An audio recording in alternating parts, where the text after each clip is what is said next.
mereka tetap akan menang esok. Mereka tetap nak menang.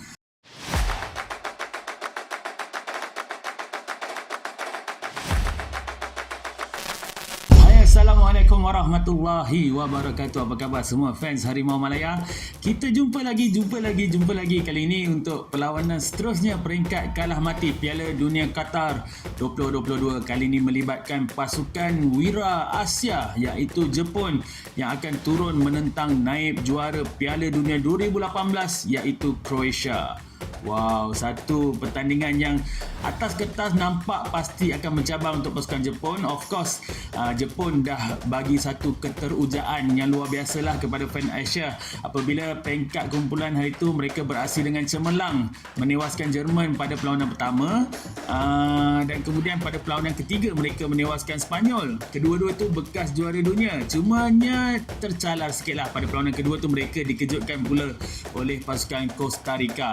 Tapi apapun mereka tetap layak sebagai juara kumpulan dan lawan mereka iaitu Croatia taklah begitu meyakinkan. Bermula dengan keputusan seri 0-0 dengan Morocco, kemudian menang 4-1 menentang Kanada dan yang last kali seri 0-0 kepada Belgium.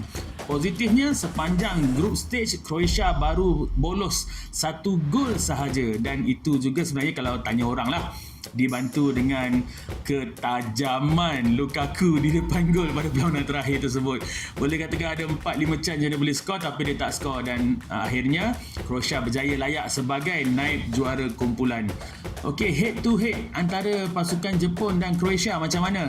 Mereka pernah bertemu sebanyak 3 kali, menang sekali, seri sekali dan kalah sekali. Pertemuan terakhir mereka adalah pada tahun 2006 dengan keputusan seri 0-0. Okey, ada tak apa-apa team news yang hangat untuk kedua-dua pasukan? Untuk kamp Jepun, Ko Itakura lah yang tak dapat main sebab dah digantung, ada 2 kad kuning. Hiroki Sakai dilaporkan sudah mula kembali menjalani latihan dan dipercayai untuk malam ni dia akan available untuk selection.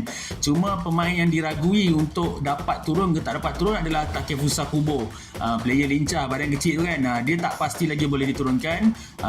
Pihak kamp Jepun akan tunggu sampai ke latihan terakhir nanti untuk tentukan. Sama juga situasi di kamp Croatia. Pemain pertahanan diorang iaitu Borna Sosa juga perlu menunggu sehingga latihan terakhir untuk dipastikan sama ada dia available ataupun tidak untuk perlawanan malam ini. Dan selain daripada dia, semuanya fully fit dan sedia untuk beraksi bagi pasukan Croatia.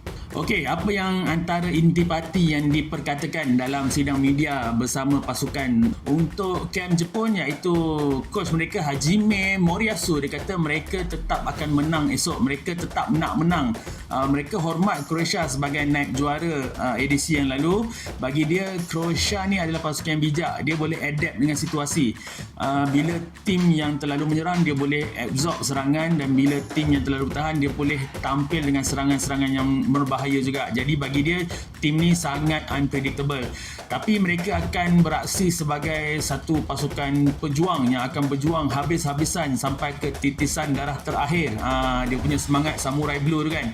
Dia orang akan turun dengan penuh semangat. Cumanya Hajime kata dia akan ingatkan player dia supaya tak terlalu tense, supaya tak terlalu pressure dengan expectation rakyat mereka, sebab kalau benda tu di luar kawalan, takut mereka tersasar daripada sasaran mereka sendiri. Jadi itu yang akan diperhatikan oleh coach sepanjang perlawanan nanti. Mengiringi coach untuk sidang media adalah pemain berpengalaman mereka iaitu Yuto Nagatomo yang menjanjikan bahawa besok mereka juga akan turun dengan semangat courage dalam Inggeris ni courage, tapi dalam Italian dia ada sebutan je lah, courage. Macam tu lah dia kata tadi kan. Dia kata dia pegang kata-kata tu yang dia dengar sewaktu bersama Inter Milan dulu, dia terapkan kepada rakan-rakan pasukan di Jepun. Jadi mereka akan turun dengan satu semangat yang tinggi dan dia yakin pasukan dia sedang berada pada tahap terbaik. Mereka juara dalam kumpulan yang terdiri daripada Jerman, Spanyol dan juga Costa Rica, 2 bekas juara dunia. Jadi inilah masa yang yang sesuai, masa yang paling tepat kalau mereka nak cerita sejarah, jadi layak ke peringkat quarter final buat kali yang pertama. Jepun tak pernah layak lagi, so mungkin ini waktu yang paling tepat. Untuk camp Croatia pula, jurulatih mereka iaitu Zlatko Dalic, mereka lebih humble nada dia. Dia kata dia terlalu menghormati lawan mereka yang akan mereka hadapi ni, iaitu Jepun, sebab mereka telah menewaskan juara dunia Spain dan juga Jerman. Walaupun mereka dalam kedua-dua perlawanan tu ketinggalan pada separuh masa, tapi mereka ada satu karakter yang kuat, semangat yang luar biasa untuk kembali bangkit dan memenangi perlawanan. Dia tahu esok untuk perlawanan Jepun akan turun dengan samurai dia, dan Croatia juga ada senjata mereka. Mereka akan gunakan apa yang mereka ada sebolehnya untuk menewaskan Jepun esok.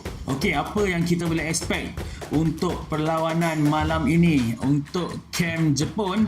Itakura yang saya laporkan tadi tak dapat bermain sebab digantung. Of course, penggantinya saya rasa lebih baik lah sebenarnya sebab bermain untuk klub Arsenal di EPL. Takehiro Tomiyasu. Saya suka sebut nama dia sebab dia ada endurance, ada intensity yang tinggi. Mungkin untuk perlawanan peringkat kalah mati ni, ketahanan macam dia tu sangat diperlukan. Dia juga boleh main semua posisi dalam pertahanan. Centre back boleh, left back, right back pun dia boleh. Dan kalau untuk bahagian midfield dan serangan pula, Doan of course akan kembali ke starting lineup. Nampak beza bila Doan masuk hari tu, dan aku nampak bila Doan ada dengan Ito main sekali, dia punya serangan tu nampak player lebih selesa lah untuk berlari. Dia ada satu mobility yang bebas untuk player-player. Compare kalau Kubo yang main, aku mungkin nampak agak terhad dekat situ. Ini pada pandangan aku lah. Jadi bila besok kalau betul Doan akan main dengan Ito, aku rasa serangan tu akan lebih bahaya. Mungkin kalau dah masuk minit 70, 80 tak dapat tembus juga sebab Croatia punya defend kental kan. Masa itulah kita perlukan kebijaksanaan Minamino. Dia ada killer pass, dia boleh buat larian juga. Masa tu mungkin diperlukan. Untuk Jepun ni satu je masalah dia, sebab kita tahu dalam first half agak berhati-hati sangat. Dia macam dapat dia punya nyawa tu, dapat dia punya jiwa tu dalam second half. So dia punya masalah lambat panas ni, takut untuk peringkat kalah mati ni dia jadi satu liability pula, jadi tanggungan pula. So aku harap coach dapat push player untuk main all out sejak first half lagi supaya dapat leading dengan selesa ke, manalah tahu kan.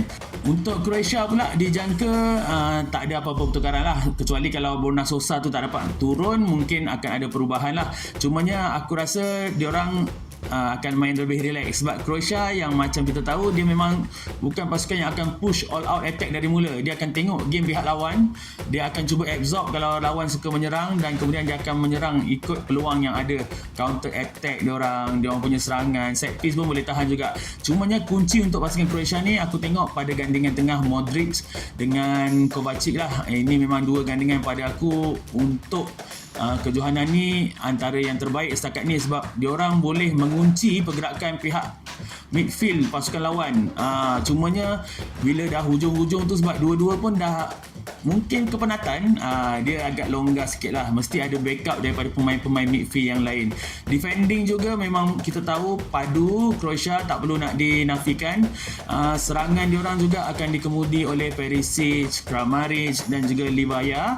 Cumanya kalaulah tak jadi, aku rasa pertukaran akan lebih awal lah. Mungkin akan masukkan Vlasic juga untuk option serangan. Aku rasa diorang tak ada masalah, diorang ada pengganti yang bagus juga. So perlawanan esok mungkin akan dilihat seimbang untuk dua-dua pasukan. Scoreline prediction aku adalah kemenangan bakal berpihak kepada pasukan Jepun dengan keputusan 2-1. Itu prediction aku. So kalau korang ada idea yang lain, sila kongsikan di bahagian komen. Okay, kita jumpa untuk preview ringkas seterusnya esok dalam perlawanan lain.